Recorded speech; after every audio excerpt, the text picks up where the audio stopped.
Restaurante Imagine patrocina este espacio.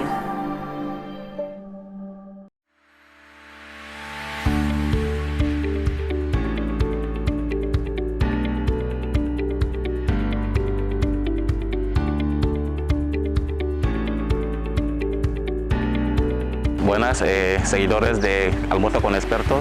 Estamos aquí en Imagine. Vamos a recibir a Rafael Mayer, que es el director general de la firma Bonafide, para analizar la coyuntura de nuestra economía actualmente, ¿no? Entonces os invito para que estéis con nosotros y sigáis el programa.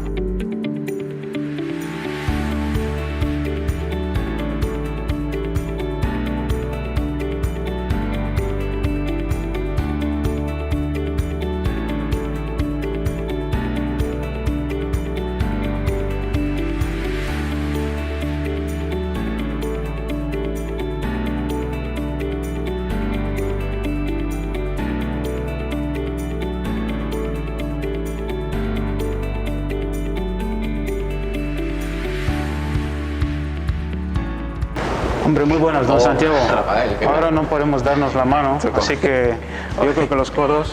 ¿Cómo se hace, no? Claro, gracias. Entonces, ¿qué pasa? ¿Te ha costado llegar? No, Benfica es un lugar que se conoce, es muy bien conocido por todos. Sí, ¿no? Así que yo vivo aquí al lado también. Ah, ok. Qué suerte. Buenas tardes. A ver, ¿qué tenemos? ¿Llevas mucho tiempo esperando? No. También acabo de llegar. Hombre, el menú es muy amplio.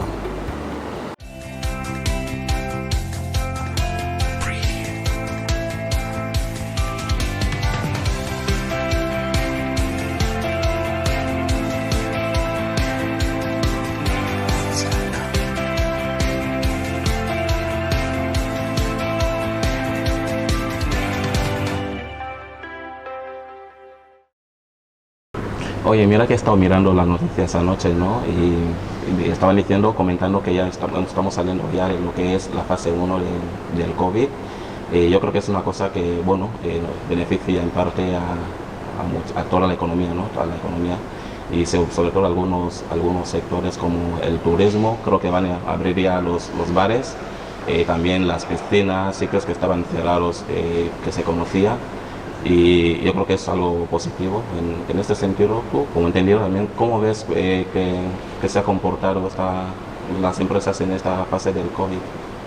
Definitivamente el COVID ha sido devastador para casi toda la economía y de hecho podemos notar que muchas empresas ha sido un golpe, un varapalo para ellas. Por ejemplo, el sector del turismo ha quedado prácticamente destruido, a pesar de que el turismo en Guinea Ecuatorial pues aún tiene mucho margen de crecimiento, y el sector de la aviación, que forma parte también del turismo, ha quedado totalmente devastado.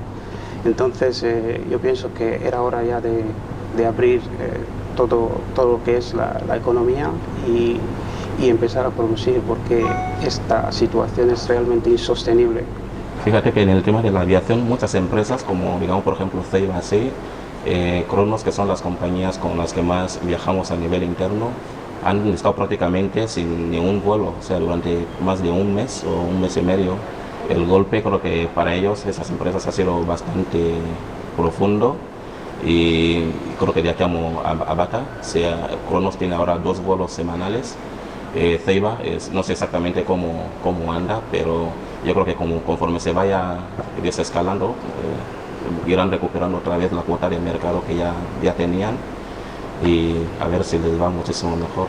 Es importante que recuperen esa cuota de mercado, estoy totalmente de acuerdo contigo. De hecho, no sé si los vuelos que se están realizando ahora son suficientes para cubrir los costes operativos, y eso para la economía es en el sector, digamos, de la cadena de valor de toda la economía. Sí. Todo lo que son los suministros y todo lo demás ha quedado prácticamente impactado. De hecho, yo estoy viendo una práctica muy común. Hay otras empresas de aviación que han estado publicando sus pérdidas.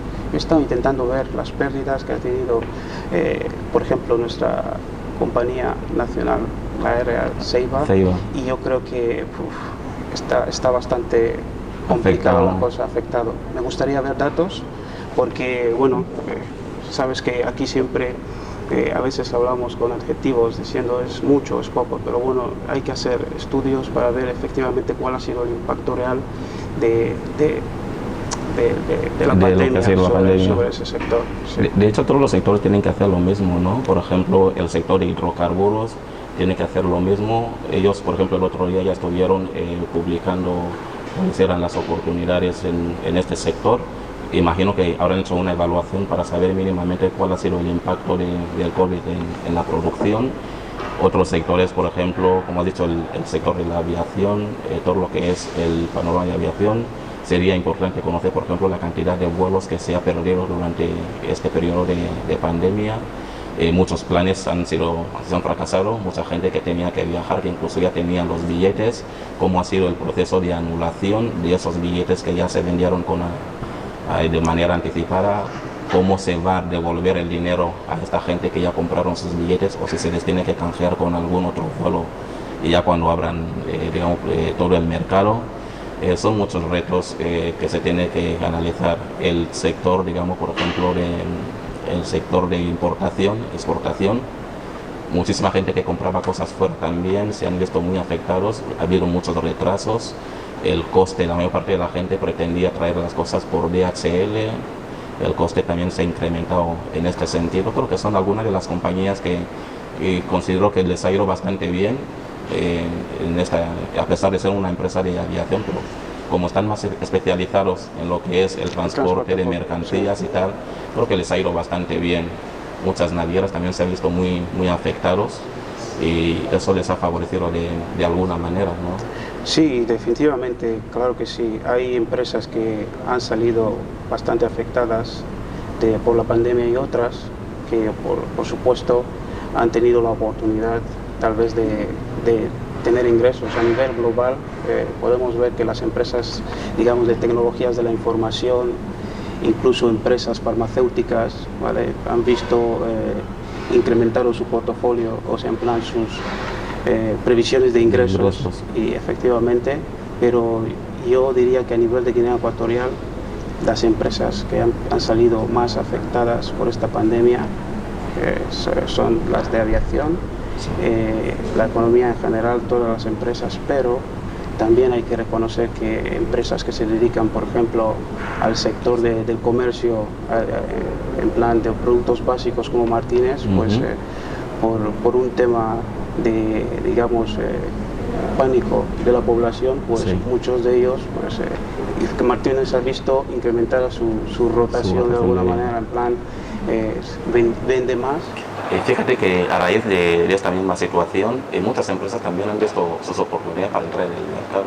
Por ejemplo, en el sector sobre todo de los servicios, muchos restaurantes ya cuentan ya con lo que son envíos a domicilio. Una empresa como Situcar, donde puedes comprar en el supermercado directamente desde online y luego te llevan las cosas que has comprado a casa, ¿no? Yo creo que es una innovación que va a ir entrando. Lo importante que ya hemos empezado es una manera de avanzar casi años luz de lo que teníamos anteriormente, ¿no? Nuestras empresas van a ir creciendo así, van a ir naciendo, van a ir creciendo y tarde o temprano se van a consolidar en el mercado. Y esto vendrá a formar parte también de lo que es en nuestra cultura del día a día. Por supuesto, entonces es bueno que haya llegado, bueno, no el impacto que ha tenido sobre, digamos, las vidas humanas, sino que el COVID también nos está dejando una gran lección, ¿sabes? Tenemos obligatoriamente que cambiar el modelo de nuestra economía. El restaurante Imagine patrocina este espacio.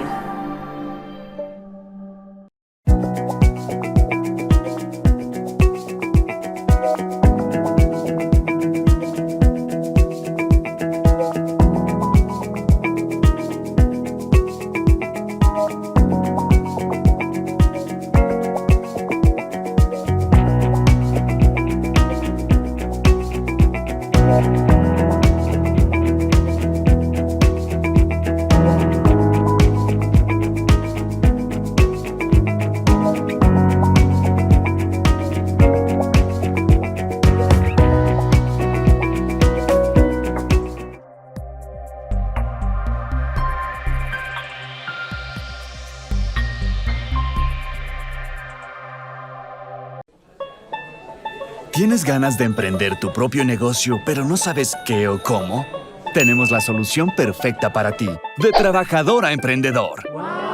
El primer manual en el que encontrarás todas las herramientas necesarias para arrancar ese negocio que tanto deseas. Desde cómo realizar, analizar y validar tu idea de negocio, hasta cómo hacer un plan de negocio, marketing, cuenta, finanzas, ventas, impuestos, derecho, cómo darte de alta en el SAT y hasta qué hacer y qué no hacer al emprender. Tips para emprendedores y dónde bajar fondos públicos y privados. Así tú estarás listo para emprender.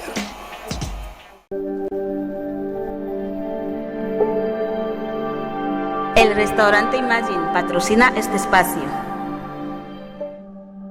Muchas economías del mundo están avanzando hacia una economía, lo que llaman cashless economy, o sea, en plan donde no se utilice tanto efectivo como en la nuestra.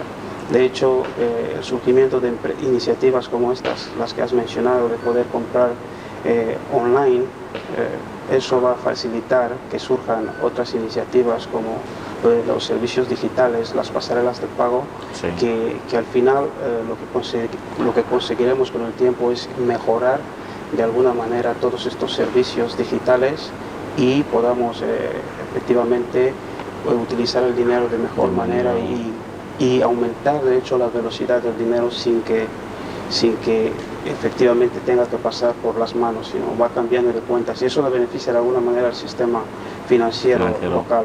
De hecho, los mismos bancos también están apostando muchísimo, ¿no?, en lo que es incorporar lo que son los medios de pago electrónicos. Se ha visto bastante reducido durante este tiempo por las enormes colas que también había en los bancos y tal. Mucha gente pues ha preferido solicitar tarjetas de débito para poder sacar su dinero de manera un poco más rápida, con mayor flexibilidad.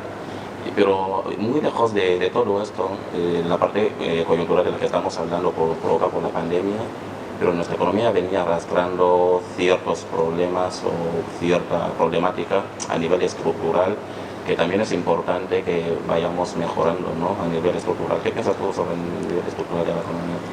Bueno, es verdad que nosotros contamos con un mercado interno bastante reducido. De hecho, una de las recomendaciones que se hacen a nuestra economía es pensar en modelos de negocio más escalables. Tenemos que tener una amplitud de miras mucho mejores, ¿verdad? Cuando alguien diseña un proyecto o todo lo demás, solo piensa en implementarlo en Guinea Ecuatorial. Hay que tener una visión más ambiciosa, en plan, en la CEMAC hay 55 millones de habitantes aproximadamente. Entonces hay que pensar en modelos de negocio que sean escalables y que se puedan llevar a otros países de la CEMAC. Y eso yo creo que aportaría un valor añadido a la economía guineana.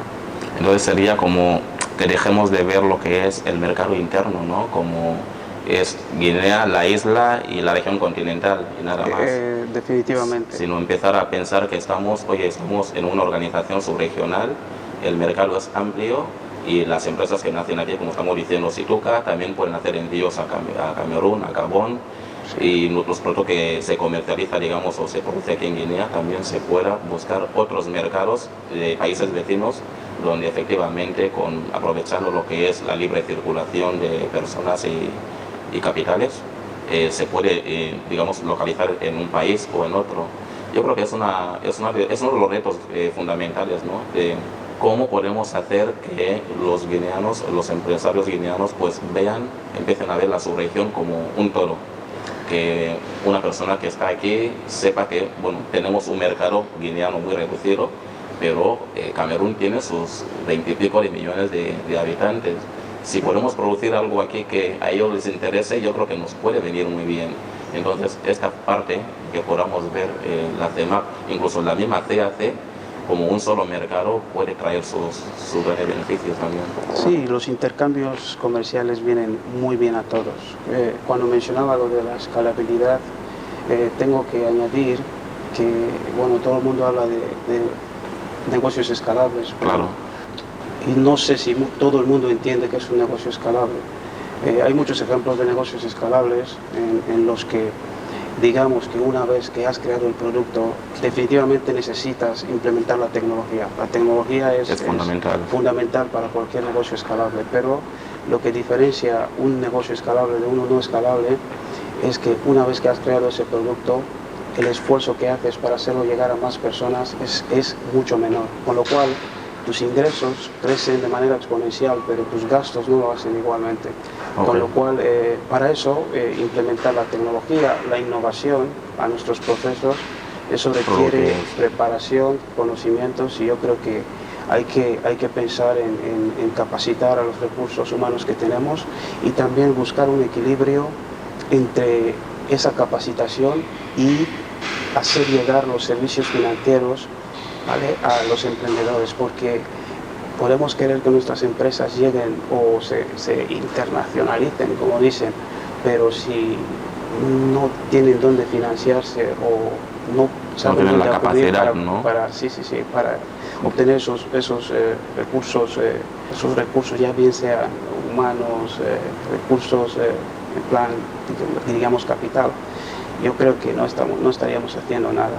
De hecho, concluyendo este punto, yo quiero mencionar y reiterar que la formación o la capacitación al emprendedor local es fundamental para cualquier movimiento que queramos dar, ¿sabes? Como estabas diciendo, los recursos humanos son fundamentales, la implementación de un sistema tecnológico también es fundamental.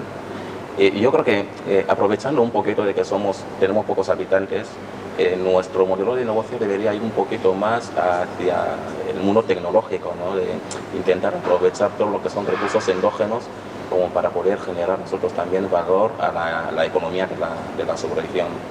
Porque dentro de, digamos, una escala de si queremos diversificar la economía, sería empezar desde cero con la agricultura. Tendríamos mucha capacidad, o digamos, falta de capacidad en ese aspecto. Deberíamos, yo creo, países como los nuestros, lo han hecho otros países como Singapur, lo han hecho países como Suiza, que tienen pocos habitantes, intentar aprovechar todo el potencial que tienen para intentar digitalizarse de alguna manera.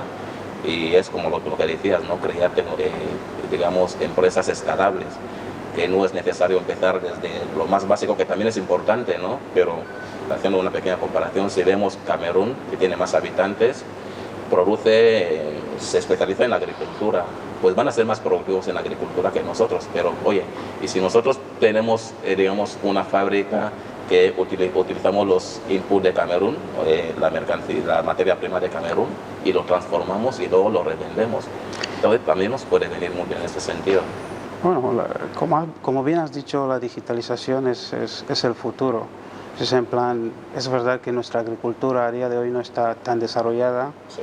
pero tal vez no sea el camino. No tenemos por qué empezar de cero. En plan, por un problema básicamente, yo creo, de competitividad.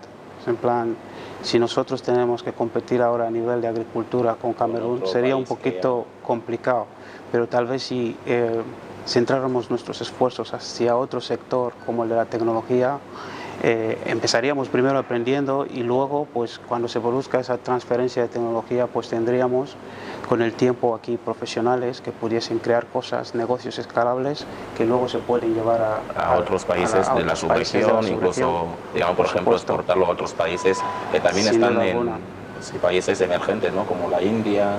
Llegando a acuerdos bilaterales con ellos también podemos... Bueno, la India está bien, pero primero vamos a pensar en la subregión, en el mercado local, pues en la Guinea Ecuatorial, después intentar ir a los países de la subregión, que es la CEMAC, y cuando copamos países de la subregión, pues ya pensaremos en otros países de África, y después de África, pues ya pensaremos en India. Por lo mismo que explicaba, India tiene más de 1.000 millones de habitantes. Entonces, sería un mercado potencial enorme. Si nos diesen solamente esos 10 millones, si pudiesen comprar algo que producimos nosotros, creo que sería... Las economías grandes como India y China, generalmente ellos están especializados precisamente en vendernos productos ya con valor, no ya con valor. Y de nosotros adquieren nuestros recursos naturales. O sea, entonces yo creo que ese modelo ahora mismo no va a cambiar. O sea, que nosotros seamos los que vendamos el producto ya manufacturado, claro, es bastante un poco complicado. complicado. Yo creo que deberíamos centrarnos en África, en las relaciones comerciales entre africanos primero, porque realmente tenemos un problema serio. Yo estaba una vez en Ghana, llevé mis francos, cambiar francos en Ghana era una odisea. Incluso, imagínate, cuando quieres pagar algo, en plan teniendo francos, algo en cedis o hacer una transacción dentro de África es más complicado. Y eso te obliga a ir hacia Europa a adquirir bienes y servicios. O sea, en plan, tenemos que aprender de alguna manera primero a establecer relaciones comerciales con nuestros vecinos. ¿Qué moneda está que está utilizando en Ghana ahora mismo? El cedi se llama. ¿Tiene una paridad más relativa? Con respecto al dólar, no me acuerdo bien de la paridad, pero es una moneda... ¿Con respecto al franco, por ejemplo? No conozco cuál es la paridad. Exactamente, con ¿no? franco. Entonces, Habría que mirarlo, no lo conozco de memoria. Si quieres hacer una, digamos, por ejemplo, una conversión de francos tendrás que cambiar a dólares, tus francos a dólares y ya luego... pues, cedis. Entonces, todas estas cosas nos hacen perder también dinero, ¿sabes? Sí, de hecho, por ejemplo, como estamos diciendo, ¿no? Es intentar ver, ampliar, digamos, el objetivo, que no solamente el mercado interno sea Guinea Ecuatorial, sino poder, digamos, escalar también a otros países de nuestro entorno. Pero para que podamos hacer esto, para que podamos tener esta competitividad y podamos lanzarnos, va a ser muy importante que podamos generar confianza de personas que a lo mejor les cuesta producir en alguna otra parte, atraer esta inversión a nuestro país y de alguna manera pues nosotros también ir madurando primero internamente y ya luego acaparar lo que es el mercado subregional. ¿Cómo generamos confianza? Bueno, por ejemplo, la confianza en este momento está un poco, podemos decir, un poco afectada por ciertas cosas. Por ejemplo, yo creo que tenemos que crear lo que es un entorno que permita efectivamente que pueda traer inversión. Sería una manera de dar más seguridad a los inversores, de alguna manera. Una persona que quiere traer dinero aquí, pues darle la garantía de que, oye, si inviertes en nuestro país, si produces aquí, primero vas a poder crecer, estás en un entorno fiscal bastante competitivo, si lo miramos con otras regiones, y tercero, puedes hacer uso de tus beneficios, ¿no? Oye, que has ganado dinero aquí, lo has ganado produciendo de alguna manera, ¿no? Trabajando.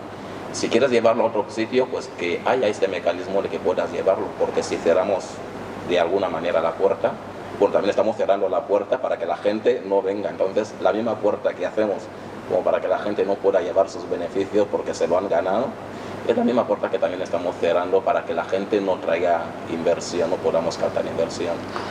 Vale, sí, está claro que en Guinea Ecuatorial hay una ley de inversiones, que hay que trabajar mucho para ponerlo al conocimiento de todo el mundo, del público en general, pero la cuestión está en que yo creo que se están haciendo múltiples esfuerzos en mejorar el clima de negocios, porque mejorando el clima de negocios directamente pues mejoras todo lo demás, la seguridad jurídica y todo lo demás, y eso pues de alguna manera acaba dando más confianza al inversor.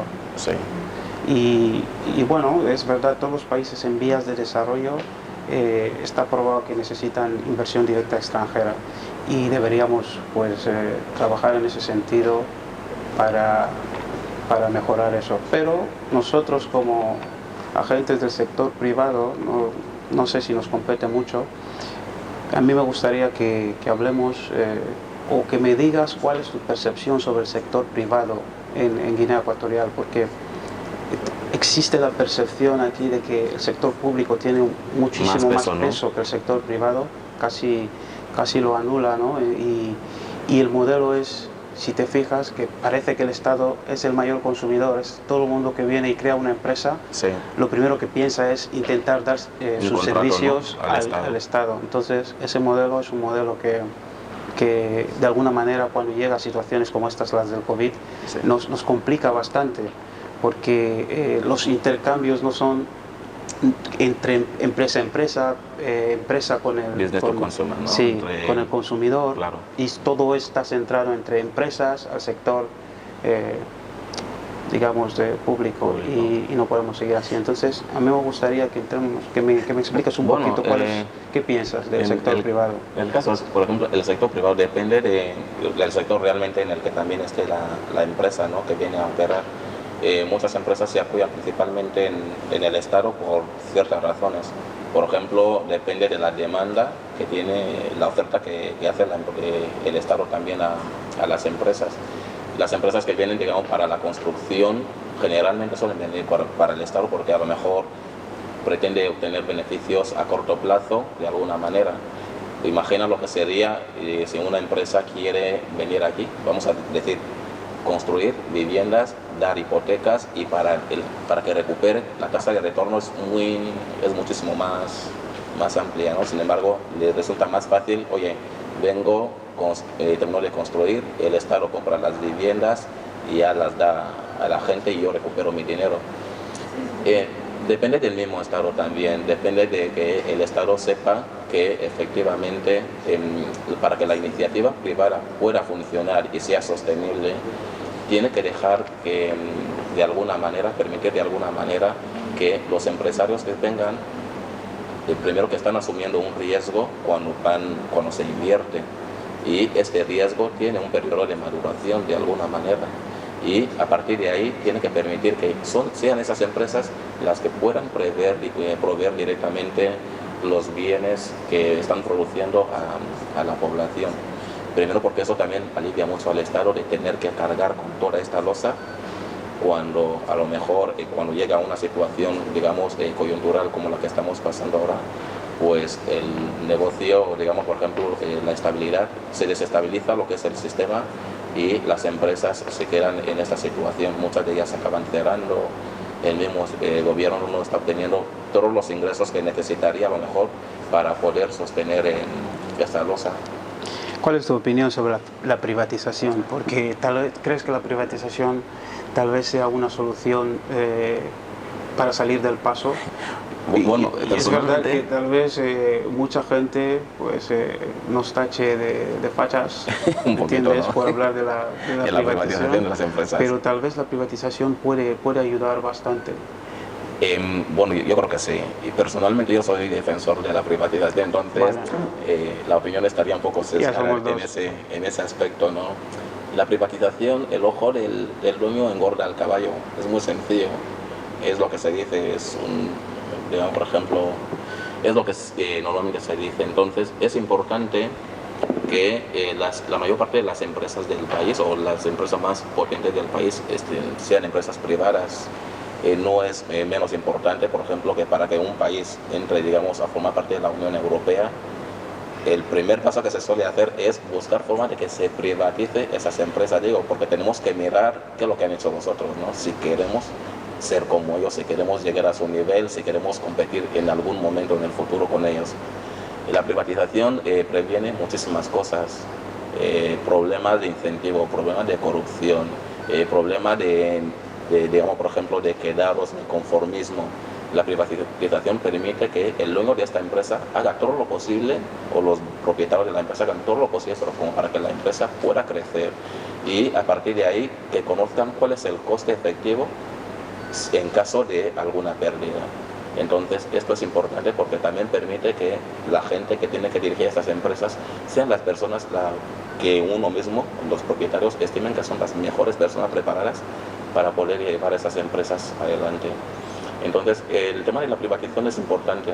No estoy diciendo, por ejemplo, que se privatice todas las empresas al mismo tiempo, sino que está demostrado ya que una empresa que sea privatizada o sea privada funciona muchísimo mejor que una empresa pública, de alguna manera. Al final el consumidor final se beneficia mejor. Se beneficia más, hay mayor competitividad en el mercado, y no solamente basta la privatización, también es importante la apertura de esta economía.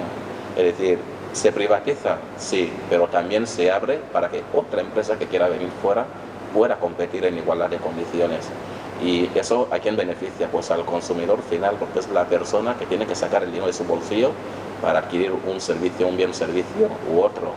Entonces la privatización yo creo que es fundamental como para que nuestra economía vaya generando esa competitividad o vaya adquiriendo ese nivel de competitividad que nosotros consideramos que y ya nos permite de alguna manera, partiendo de esta situación de desventaja en el número de población que tenemos con respecto a los países del entorno, ya nos permite pues, en ese sentido poder de alguna manera pues, poder competir con ellos.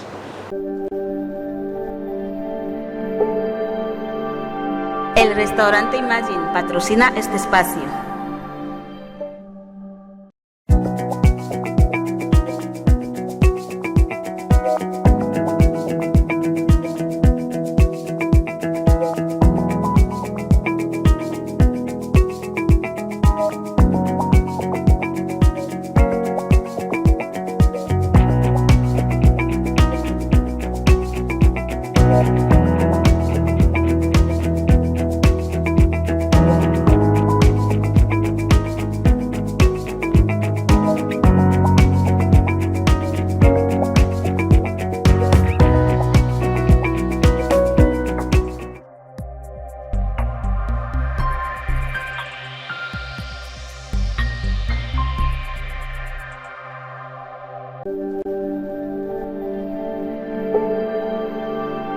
El restaurante Imagine patrocina este espacio. Dejando un poquito el tema de la privatización, Sí. me gustaría hablar sobre el tema de los impuestos, un tema que sobre todo a nosotros los del sector muy privado caliente, ¿eh? nos molesta un poquito, porque yo pienso que los impuestos podrían de alguna manera revisarse a la baja, sobre todo para el sector de las pequeñas y medianas empresas. Sí. ¿Por qué? Porque la tendencia últimamente es a revisar, por ejemplo, el impuesto de sociedades a la baja. Muchos países ya ni siquiera están en el 30%. Correcto. Y nosotros aquí en Guinea Ecuatorial seguimos Al 35%. 35%. Un impuesto de sociedades del 35% es bastante pesado para las empresas. De hecho, yo creo que de alguna manera, sin darnos cuenta, estamos penalizando a la gente que quiere... Sí, a los que quieren emprender, y al mismo tiempo también de alguna manera fomentamos la evasión fiscal, porque algún empresario puede caer, digamos, en la mala práctica de declarar, digamos, Siempre gastos, pérdidas para no tener que hacer frente a eso. ¿No? Entonces, ¿qué piensas tú de los impuestos? ¿Te parecen pesados para el sector privado? ¿Debería haber una reforma fiscal? Bueno, yo lo que creo que en cuanto a... gracias. Okay. En cuanto al sistema impositivo, nuestro sistema impositivo es un modelo que básicamente se ha visto que parte de otras regiones, ¿no? A ver qué es lo que realmente están haciendo otros países. Curiosamente no solemos coger exactamente de los países a los que realmente nos gustaría parecernos, como digamos Singapur, Suiza, que ya son países pequeños como el nuestro, y que ellos efectivamente han utilizado esa estrategia de impuestos bajos para poder crecer, ¿no? El tema impositivo es fundamental que se tenga que reestructurar de alguna manera. Es como si nosotros dijéramos aquí en Guinea, oye, cualquier persona que quiera trabajar en Guinea tiene que tener, digamos, estudios superiores. Nos daríamos cuenta de que gran parte de la población no podría trabajar porque no reúne esas condiciones. Y digamos, por ejemplo, una anciana de esas que están en el mercado, pues no puede trabajar porque no reúne las condiciones. Entonces todo el mundo se quedaría así, esperando a ver qué hacemos, ¿no? Es lo mismo que pasa con los impuestos. Hay países que de alguna manera se lo pueden permitir de tener un impuesto de sociedades al 35%, porque son países que ya tienen un sistema de industrialización bastante desarrollado, ya tienen un sistema tecnológico muy desarrollado y ya tienen digamos, un mercado interno muy amplio, y las empresas pues pelean por entrar ahí. La calidad de vida es más amplia, ¿no? Sin embargo, otros países como el nuestro, que queremos entrar digamos, en esa liga, no podemos empezar con esos niveles de exigencia de alguna manera. Okay, o sea, visto Incluso, desde el otro punto, sí. Desde el lado del Estado, ¿no crees que sería un suicidio para el Estado, dado el tejido empresarial que ya tenemos ahora, bajar los impuestos? ¿Eso no contribuiría a incrementar el No déficit creo. No fiscal? creo. Yo lo que creo es que... Es que lo digo porque intento entender mínimamente por qué lo hacen, ¿no? ¿Cuál es el motivo detrás de poner los impuestos altos? Por ejemplo, el impuesto de sociedades al 35%. Sí, lo que suele pasar, ¿no?, es que tendemos a pensar que cuanto más subimos los impuestos, más se recauda. Pero no es así, pero nos damos cuenta de que cuanto más subimos, es por escala misma, ¿no? Cuanto más subes, pues menos gente o menos empresas van a reunir las condiciones para poder, digamos, competir en ese mercado. Incluso, el gobierno es perfectamente consciente de ello, por eso se crean impuestos como la cuota mínima fiscal, pero también tiene sus problemas, porque hace que muchas empresas se queden en la mediocridad y no crezcan, porque tú dices, oye, si puedo pagar el 3%, ¿por qué voy a crecer de tal manera para que me exijan el 35%?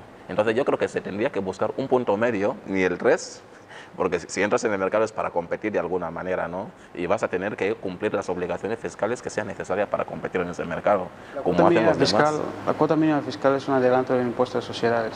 Pues sí, suponiendo que la empresa, digamos, por ejemplo, obtenga beneficios o pérdidas, la está pagando, ¿no? Pero de alguna manera, si tú no reúnes las condiciones, por ejemplo, las condiciones de facturación necesarias para, digamos, para generar suficientes beneficios, tú dices, oye, mira, directamente yo voy a hacer todo vuelves a pagar lo posible para seguir pagando la cuota mínima fiscal, ¿no? Entiendo. Y yo creo, por ejemplo, un impuesto de sociedades, a mí me gustaría que sea lo más bajo posible, no voy a decir un 5 o un 7%, pero por lo menos un 14%. Un 10% o un 14%, como países como Suiza, que lo tienen bastante reducido, fomentan de alguna manera la inversión, la captación de inversión extranjera. Y es uno de los retos que aún tenemos aquí. Bueno, un detalle muy importante. Yo dirijo una entidad de microfinanzas. Sí. Soy consciente. La conoces, ¿no? Hombre. Vale, ok. Bonafide, Okay, Microbank. de acuerdo. Cuando montamos la empresa esta, hay un detalle en el que me fijé y que a día de hoy sigo criticando abiertamente porque no vale la pena ni siquiera decirlo digamos a puerta cerrada, sí, porque creo que es algo que se puede mejorar. Y yo lo que hice fue mirar o sea, por ejemplo, las exenciones fiscales que dan otros países a los servicios financieros. Por ejemplo, aquí nosotros, bueno, si yo doy un préstamo a alguien, pues esa persona, los intereses que me tiene que pagar, yo tengo que repercutirle de alguna manera a la persona que adquiere este préstamo, consumidor, como el IVA, ese se paga IVA, ¿no? Sí, o sea que el préstamo está sujeto a IVA. En otras partes el préstamo no está sujeto a IVA. Entonces entendemos que nos interesa que el sector privado se desarrolle y luego el sector privado sabemos que necesita financiación, nuestro sector privado. Correcto. ¿Cómo es que imponiendo este tipo de digamos, tributos, sí, digamos, al sector privado, esto no beneficia porque acaba contribuyendo al encarecimiento de los préstamos? Claro, de los préstamos. Entonces no sé cómo se puede hacer. Y mira que hay un indicador que mide, digamos, por ejemplo, el coste efectivo de adquirir un préstamo bancario o de microfinanza como la tuya, ¿no? Se llama TEC, la tasa global efectiva, ¿no? Si te das cuenta, muchísimas de las veces suele dispararse incluso al 30 o al 40%. ¿Por qué? Porque la persona que viene a adquirir, digamos, por ejemplo, la empresa o la persona física que viene a adquirir el compromiso, se ve obligado a tener que pagar otros costes adicionales que van de alguna manera implícitas a adquirir esta financiación. Por ejemplo, lo que son, fundamentalmente pide la COVAC que se haga un seguro. Digamos, por ejemplo, en caso de fallecimiento de la persona, que el seguro pueda devolver este crédito, lo piden tanto a personas físicas como a las empresas. Tienes que hacer un montón de, por ejemplo, si tienen que coger una garantía real, hipotecar una vivienda, lo que sea, pues tienes que pagar un 7%.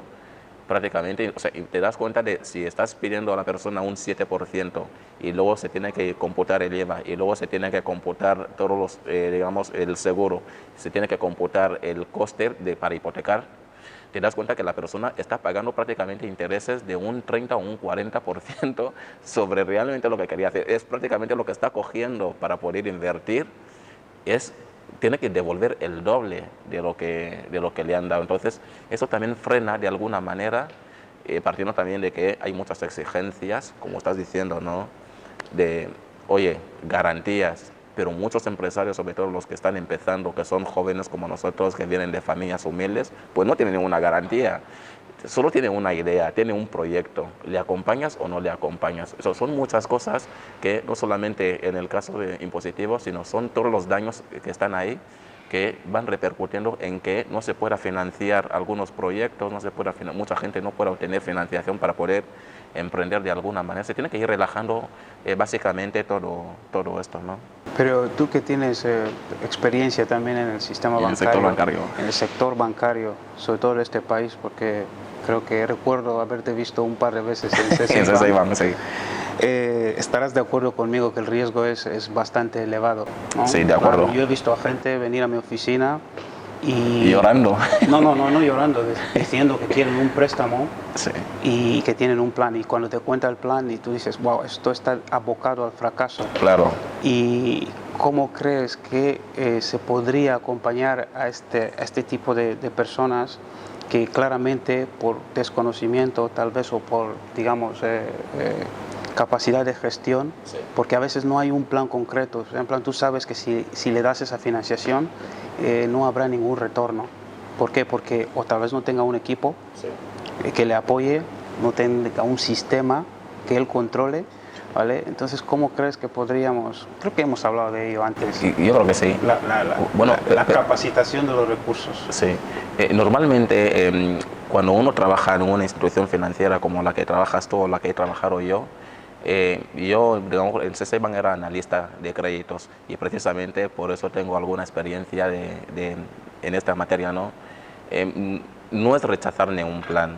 Cualquier plan puede ser perfectamente, entre comillas, viable, pero es simplemente orientar a esta persona para que, oye, no te podemos acompañar, pero podemos asesorarte en mejorar esto y esto. O habla con esos expertos o esos expertos. ¿Para qué? Para que tu plan sea sostenible. Porque si no, mucha gente se suele desanimar. Oye, no, esto no tiene ningún sentido, llévalo, no te podemos financiar. Pues no, está claro que no le podéis financiar porque tenéis que hacer vuestro trabajo, pero también es decir, tu plan falla en esto.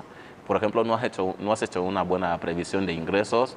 Por ejemplo, el plan financiero no se sostiene. ¿Cuál es la proyección que has hecho? O realmente no has calculado muy bien los costes para poner en marcha, digamos, este proyecto, o creo que tu plan de marketing tiene fallas en ciertas cosas. ¿A qué crees que se debe el fracaso de muchas empresas aquí? Desconocimiento, mucha gente no se asesora, de alguna manera no se asesora, ya sea porque no saben a quién acudir o ya sea porque realmente creen que tienen los conocimientos para poder emprender. Y la falta de dedicación también suele pasar muchas veces, que una persona que trabaja, digamos, en otro sitio, quiere abrir una empresa, va al banco, pide un crédito y ni está en esto ni está en lo otro. Entonces esta empresa no puede crecer. Lo de desconocimiento es muy general. ¿A qué te refieres con desconocimiento? Falta de conocimientos en materia de emprendimiento, falta de conocimiento en materia de inversión, suele pasar muchísimo. No conocer muy bien cuál es tu público objetivo suele pasar muchísimo. Si no conoces cuál es tu mercado, no puedes hacer una buena proyección de los ingresos que vas a obtener en esta actividad. Suele hacer que mucha gente, pues, falta de conocimientos a nivel financiero, ¿no? De qué vas a ganar, simplemente te quedas ahí viendo la parte bonita de la idea que tienes, pero no eres capaz de evaluar todos los riesgos que conlleva o no eres capaz de realmente implementar, porque la idea puede ser buena, pero diseñar una estrategia como para que esta idea se pueda materializar de alguna manera. Es habitual. Te voy a dar mi opinión personal, desde lo poco que yo he podido ver en el mundillo del emprendimiento. Hay unas debilidades claras. Lo primero, cualquier persona que quiera emprender debe conocer cuáles son sus debilidades. Claro. Y luego, una vez que entiendes cuáles son tus debilidades, Ya puedes también tus trabajarlo, ¿no? fortalezas, Claro. puedes trabajar en tus debilidades, pero sobre todo hay que crear un equipo competente en el cual vuestras habilidades se complementan, Claro. ¿vale? De tal manera que yo soy bueno en esto, pero también cuento con otro que es bueno en algo en lo que yo no soy tan bueno, Correcto. ¿vale? Entonces, por eso dicen que en el sector privado una persona que decida emprender debe tener más de una habilidad, claramente. Entre ellas no solo es, digamos, tener la idea, sino hay que saber, bueno, ahora que tengo la idea, ¿cómo voy a conseguir la financiación? Y muchas veces pensamos en financiación en ir al banco directamente y no necesariamente puedes convencer que otras personas que creen en tu idea puedan poner dinero, ¿vale? Entonces... ¿Y crees que, por ejemplo, que los empresarios ya no son demasiado, dicho de alguna manera, individualistas? Por ejemplo, que nadie está dispuesto a asociarse con nadie como para hacer realmente crecer una idea, porque Eso es un hecho aquí, la gente no le gusta muy asociarse, atomista, ¿no? ¿vale? Muy, cada uno quiere tener su pequeñito bar, su discoteca, cuando realmente pueden hacer algo grande. No es solo eso, es que no tenemos la cultura de asociarnos, ¿vale? En cuanto nos asociamos, tenemos eso, bueno, para empezar, tenemos la costumbre de querer tener el 100% de las cosas, Claro. ¿vale? Y a veces no sabemos que a veces teniendo un 10% De algo grande, ganas más. te generan más ingresos o ganas más en dividendos que teniendo algo de Pequeño, digamos, una es empresa mío. donde eres el único dueño pero no estás obteniendo ningún tipo de rentabilidad.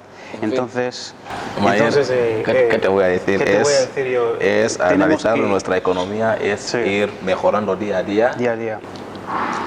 Bueno, ¿qué mensaje le darías a los jóvenes que están escuchándonos? ¿Vale? Porque definitivamente el objetivo seguramente de este tipo de iniciativas es también llegar a ese nicho, esos jóvenes que queriendo emprender, ¿vale? No pueden por desconocimiento tal vez, ¿vale? Hay muchas obligaciones Sí. que no saben que tienen o van a tener si deciden ir por ese camino. Entonces, ¿cuál sería el consejo? Que vengan a Capital. Claro, así de sencillo. Que vengan a Capital. Nosotros tenemos un portal de emprendedores y se da formación a la gente, ¿no? A gente que no tiene conocimiento sobre cómo lanzarse al mercado, que tiene una idea y le gustaría, digamos, desarrollarla de alguna manera. Que vengan con nosotros o que consulten al experto más cercano posible, que trabajen en equipo, que aprendan a trabajar en equipo, que luchen por sus ideas, por lo que quieren conseguir realmente y que tengan esa perseverancia para poder, fíjate, llevas 3 años cuando empezaste tu proyecto, ¿no? Más o menos. Sí. Y fíjate, en 3 años vuestra empresa ha crecido mucho. Es encontrar, acercarte a la gente que realmente te pueda dar, digamos, esos conocimientos para que también puedas desarrollar tu idea de alguna manera. Yo creo que es más o menos eso. Después de A Capital ya podrían venir a mi empresa, Bonafide. Sí, para buscar financiación. Para buscar financiación, porque estaré más seguro sabiendo que han recibido la formación o la capacitación para emprender. Desde luego, desde luego. Desde luego. Bueno, y como vamos a ponernos a comer ahora, yo creo que es el momento de decir adiós a esta gente que nos está viendo, pero que sigan con nosotros aquí en la capital porque tenemos programas muy interesantes.